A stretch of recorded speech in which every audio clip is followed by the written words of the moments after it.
Very good morning student. Dividend policy यानी कि आपका यूनिट 5, इसमें हम आज बात करने वाले हैं पार्ट 4 की। ओके, पार्ट 4 में आज जो हम बात करेंगे वो आपके थ्योरी क्वेश्चन और प्रैक्टिकल क्वेश्चन दोनों को कवर करेगा। क्लियर? यानी कि आपका यहाँ जो क्वेश्चन बनने वाला है वो आपसे थ्योरी में भी पूछा जा सकता है और उसका प्रैक्टिकल क्वेश्चन भी दिया जा सकता है। क्लियर?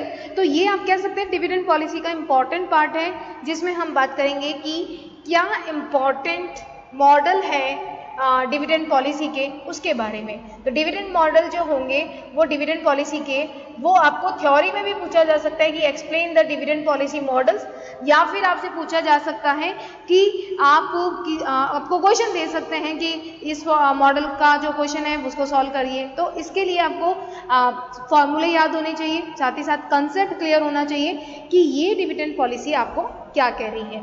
तो चलिए बात करते हैं डिविडेंड पॉलिसी के मॉडल्स। देखिए, डिविडेंड पॉलिसी के जो मॉडल्स हैं उनको 2 पार्ट में डिवाइड किया है। एक है डिविडेंड इररिलेवेंस थ्योरी और एक होती है डिविडेंड रिलेवेंस थ्योरी। देखिए, इररिलेवेंस थ्योरी का मतलब होता है जिसमें एक ही सिद्धांत आपको ध्यान रखना है, मिलर एंड मोदी गिलियनी का सिद्धांत। ठीक है, ये सिद्धांत कहता है कि जो डिविडेंड पॉलिसी होती है उससे वैल्यू ऑफ द फर्म पे कोई इफेक्ट नहीं आता है, जबकि डिविडेंड रिलेवेंस थ्योरी जो है वो ये कहती है कि डिविडेंड पॉलिसी का जो इफेक्ट है वो आपके जो वैल्यू ऑफ द शेयर है, जो वैल्यू ऑफ प्राइस है कंपनी की, उस पर इफेक्ट डालेंगे, उस पर प्रभाव डालेंगे। तो ध्यान रखिएगा, डिविडेंड रिलेवेंस थ्योरी में यानी जो मूल्य पर प्रभाव पड़ता है उसमें वॉल्टर की थ्योरी और आपको गॉर्डन थ्योरी है। ठीक है, लेकिन जो कहता है कि नहीं, वैल्यू ऑफ द फर्म पे कोई इफेक्ट नहीं होता है डिविडेंड पॉलिसी की, उसमें एक थ्योरी आपको ध्यान रखनी है, मिलन एंड मोदी गिलियानी की थ्योरी। ठीक है, तो सबसे पहले आज हम बात करेंगे वो हम करेंगे वॉल्टर मॉडल के बारे में, क्योंकि ये जो क्वेश्चंस हैं ये बहुत ही इम्पॉर्टेंट है, क्योंकि इससे क्वेश्चन बार बार आपसे पूछा जाता है। तो आज का जो हमारा इस वीडियो में जो हम डिस्कस करने वाले हैं वो करने वाले हैं प्रोफेसर जेम्स ई वॉल्टर की थ्योरी। ठीक है, अब आपको सबसे पहले तो ध्यान रखना है कि 2 मार्क्स का क्वेश्चन जो पूछा जाएगा वो ये पूछा जाएगा कि फर्म के मूल्य को, यानी कि ऐसी लाभांश नीति जो फर्म के मूल्य पे इफेक्ट डालती है उसको बताइए। तो ध्यान रखिएगा, उसमें वॉल्टर थ्योरी और गॉर्डन थ्योरी है। ठीक है, यानी कि अगर हम वॉल्टर के अकॉर्डिंग बात करें तो लाभांश नीति यानी जो डिविडेंड पॉलिसी है वो उसके मूल्य को सदैव प्रभावित करती है। तो डिविडेंड पॉलिसी हमेशा कंपनी के मूल्य को सदैव प्रभावित करेगी, ये मेन आपको ध्यान रखना है। तो इसका जो की लाइन है या हम कह सकते हैं मेन इंपॉर्टेंट लाइन है वो ये है कि डिविडेंड पॉलिसी क्या करेगी, इफेक्ट करेगी, किसको करने वाली है effect, value of the firm, value of the firm, ये आपको ध्यान रखना है। यानी कि फर्म के मूल्य को, ये इसका मेन चीज आपको ध्यान रखनी है। ये जो पॉइंट है ये आपको जेम्स ई वॉल्टर में भी याद रखना है और ये ही पॉइंट आपको गॉर्डन थ्योरी में भी याद रखना है कि डिविडेंड लाभांश नीति का प्रभाव फर्म के मूल्य को प्रभावित करता है। यानी जो डिविडेंड पॉलिसी आप फॉलो करोगे वो वैल्यू ऑफ द फर्म को इफेक्ट करेगी 100%। क्लियर? आगे हम बात करते हैं कि ये मेन थ्योरी क्या थी। देखिए, इस थ्योरी में आपको ध्यान रखना है कि जब हम शेयर होल्डर को डिविडेंड देते हैं या शेयर होल्डर को हम डिविडेंड नहीं देते हैं, इसका बहुत बड़ा इफेक्ट होता है किस पे, फर्म के मूल्य पर। ठीक है, तो इन्होंने अपनी इस मॉडल को समझाने के लिए 3 चीज़ें यूज़ की थी। 3 आपको कह सकते हैं 3 फर्म के बारे में इन्होंने बताया कि 3 तरह की फर्म हो सकती हैं। फर्स्ट उन्होंने बताया ग्रोइंग, उसके बाद में आप कह सकते हैं एक होती है आपकी ग्रोइंग फर्म, एक होती है नॉर्मल फर्म और एक होती है डिक्लाइन फर्म। तो देखिए, यहाँ पे बात करेंगे हम लोग सबसे पहले ग्रोइंग फर्म।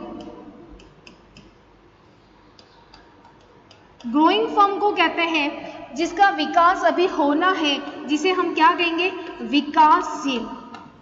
आप खुद ही इसका आंसर देंगे, आपको रटने की आवश्यकता नहीं है कि इस थ्योरी में क्या होगा, इसका नाम क्या है, विकासशील फर्म यानी कि ग्रोइंग फर्म। ठीक है, ग्रोइंग फर्म क्या कहती है कि इसका आपको एक चीज याद रखनी है, यहाँ पे इंटरनल रेट ज्यादा होगी कॉस्ट ऑफ इक्विटी, यानी कि यहाँ पे क्या ज्यादा है, आर, आर का मतलब होता है इंटरनल रेट, ठीक है, और के ई का मतलब होता है cost of capital.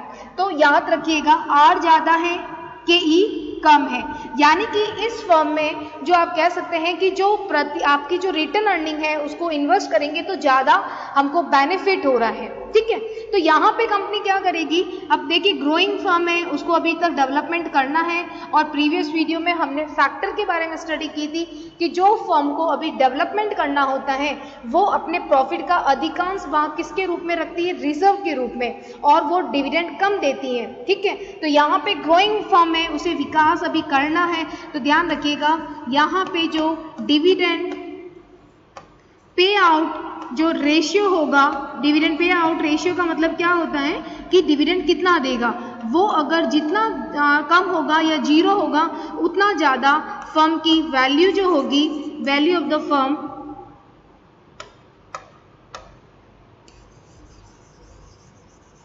Value of the firm क्या होगी, इंक्रीज होगी। वैल्यू ऑफ फर्म क्या होने वाली है, इंक्रीज होने वाली है। कब होगी, जब आप dividend pay out ratio zero रखोगे।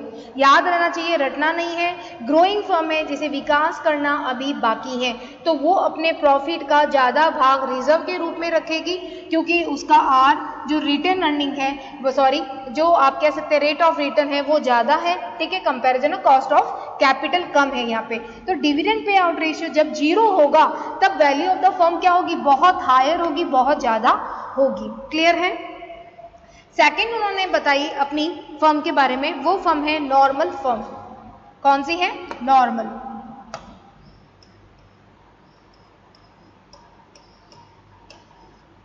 नॉर्मल फर्म को हम क्या कह सकते हैं, सामान्य फर्म।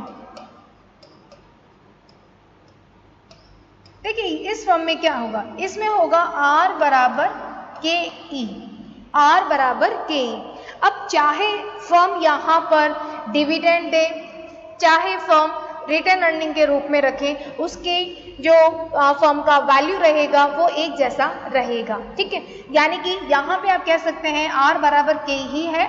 यहाँ पे फर्म चाहे तो डिविडेंड के रूप में दे या वो रिटर्न अर्निंग के रूप में रखे, यानी रिजर्व के रूप में रखे, तो इससे इफेक्ट जो आएगा वो value of the firm, value of the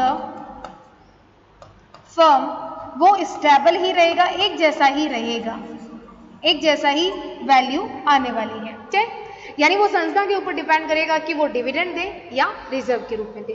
तीसरी जो उन्होंने फर्म बताई वो थी डिक्लाइन फर्म।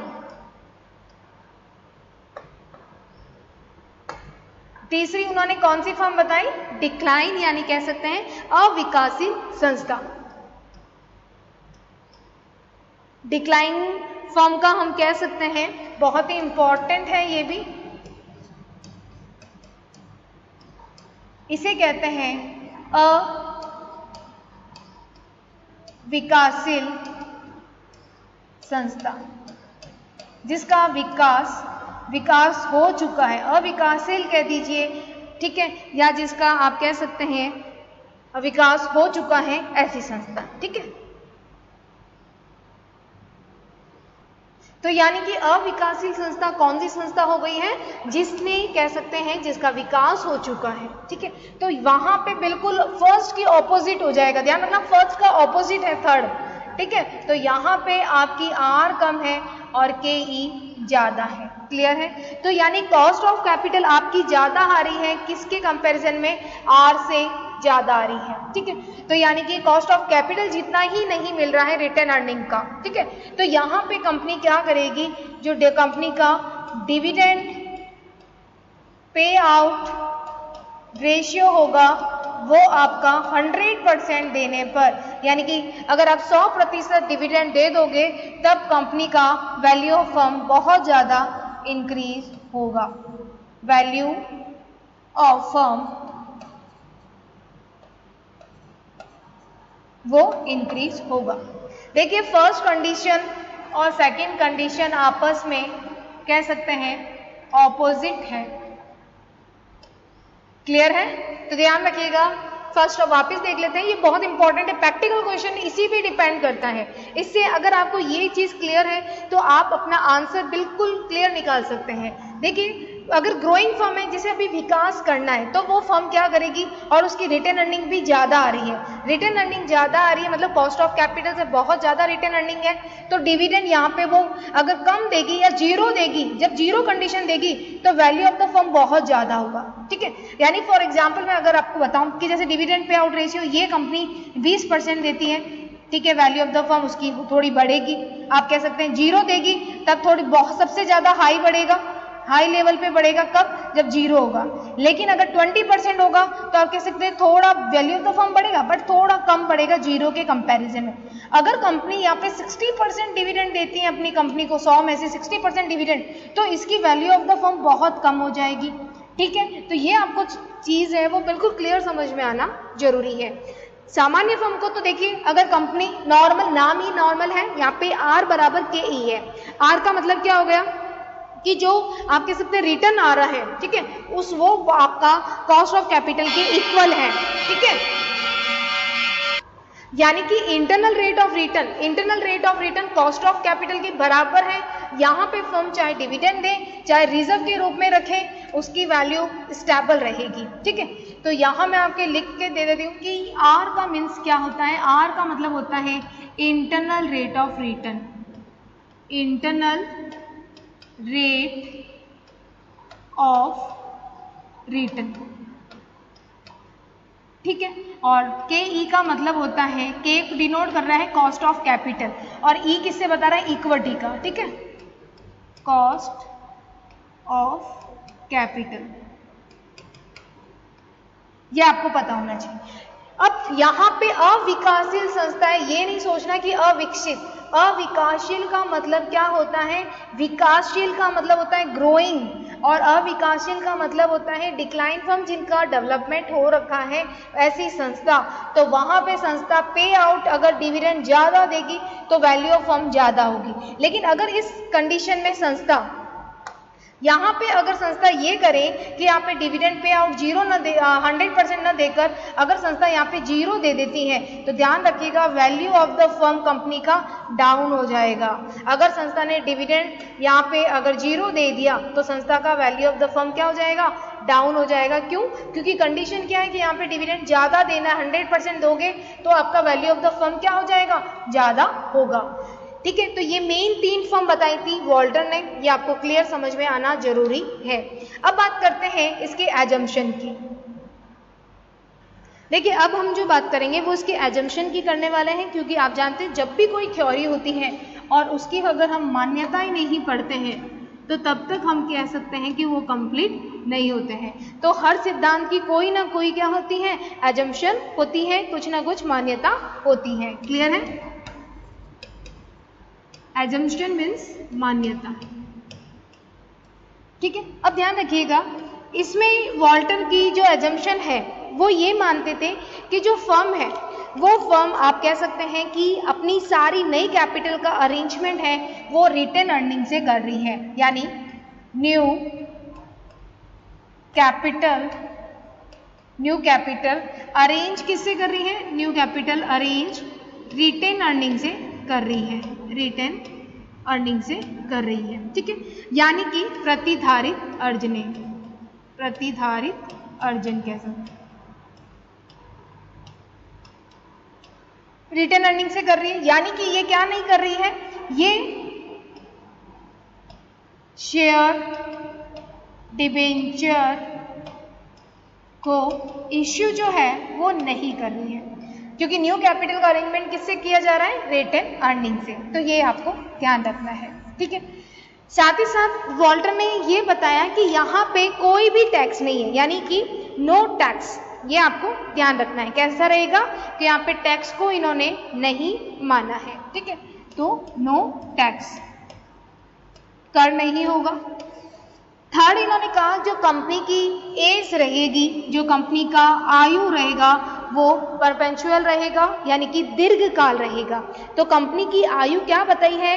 परपेचुअल लाइफ बताई है यानी दीर्घकाल बताई है। ठीक है, तो कंपनी का जो आप कह सकते हैं एज कह दूं मैं या लाइफ कह दूं, वो क्या रहेगा?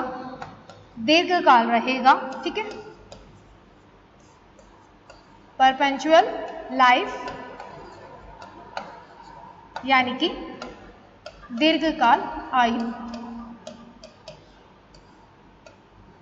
ठीक है, बहुत इजी है, आप बिल्कुल इसे लर्न कर सकते हैं, कोई दिक्कत नहीं आने वाली है।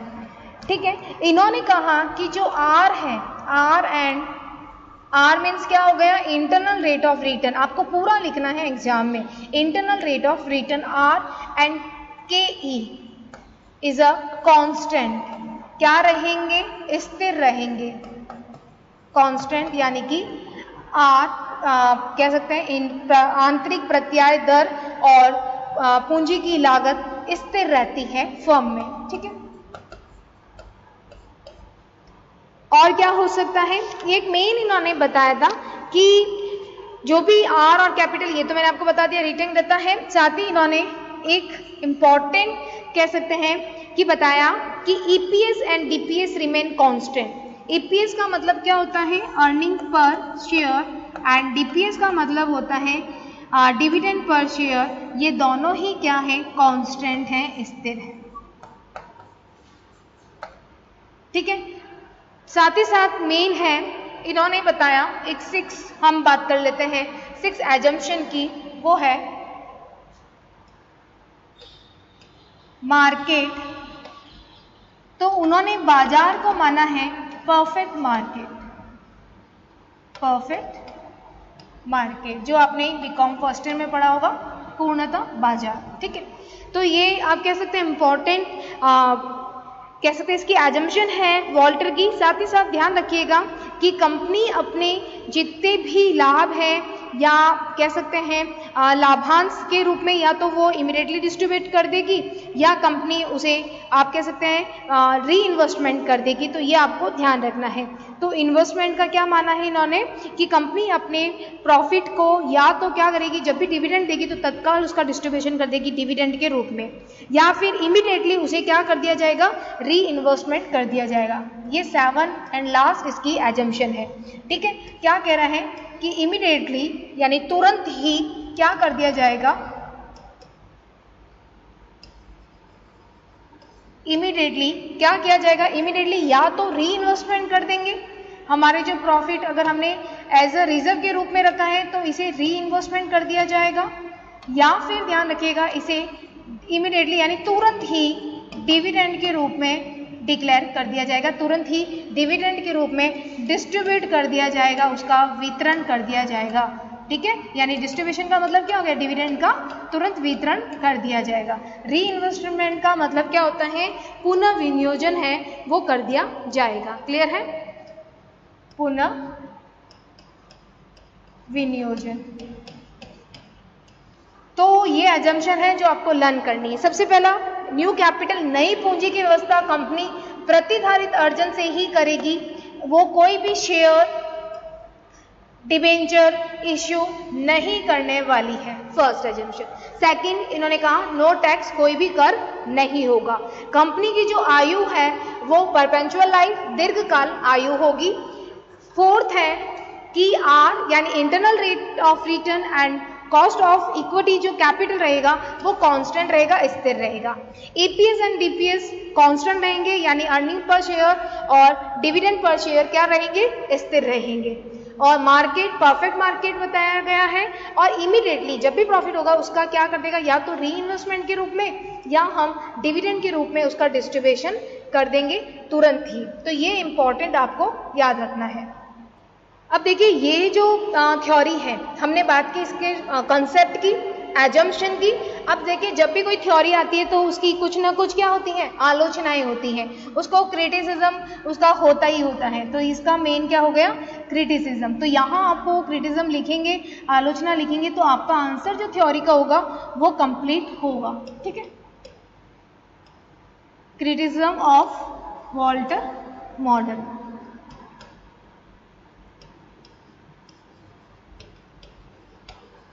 ठीक है, चलिए सबसे पहला बहुत ही इजी है इसकी क्रिटिसिज्म। देखिए आलोचना क्या हो जाएगी,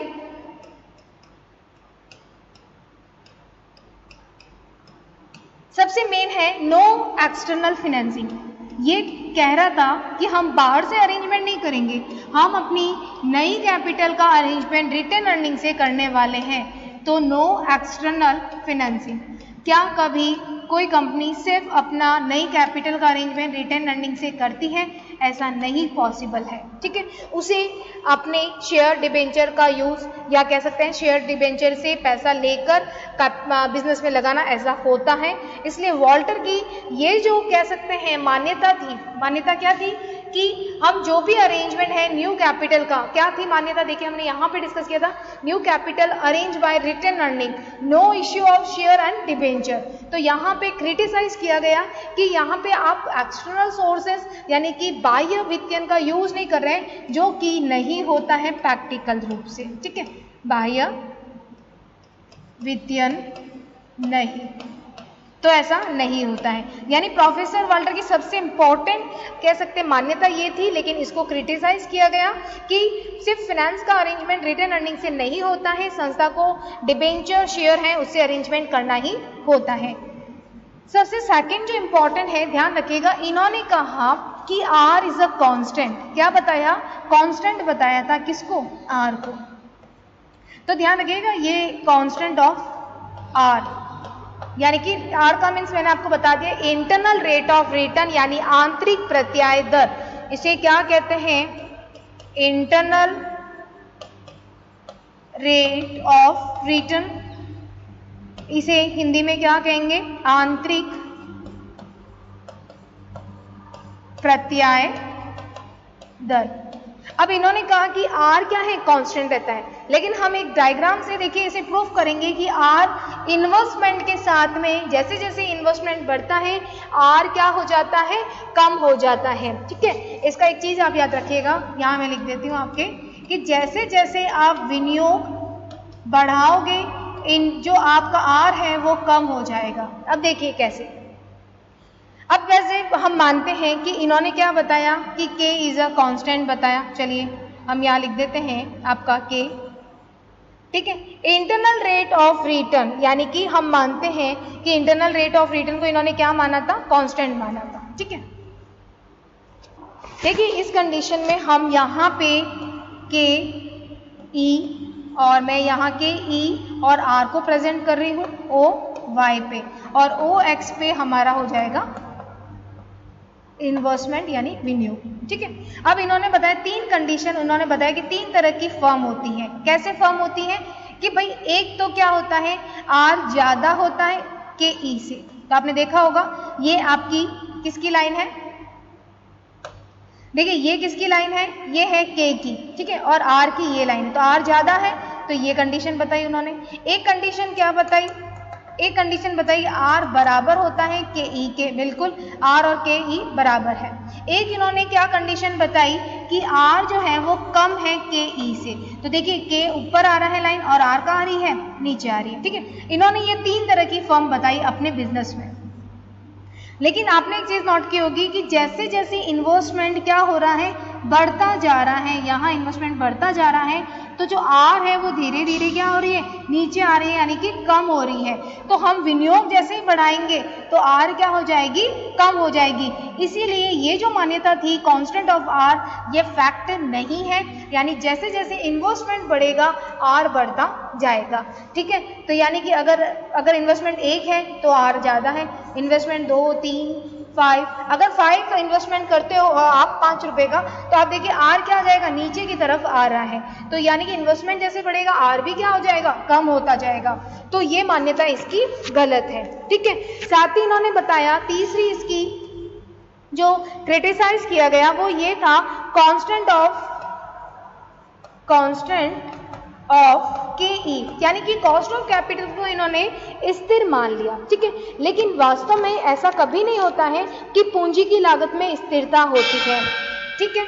यानी कि संस्था की जो रिस्क के साथ कह सकते हैं जो रिस्क होगी, अगर जैसे जैसे रिस्क में चेंज होगा जोखिम में बदलाव आएगा, रिस्क अगर चेंजेस होती रहती हैं तो के भी क्या होगा, चेंज होगा, ये आपको ध्यान रखना है। तो ये था क्रिटिसिज्म किसका, वॉल्टर मॉडल की 3 मेन आलोचना थी, मान्यताएं हमने डिस्कस की और डिस्कस किया कि उन्होंने कैसी कैसी फर्म के बारे में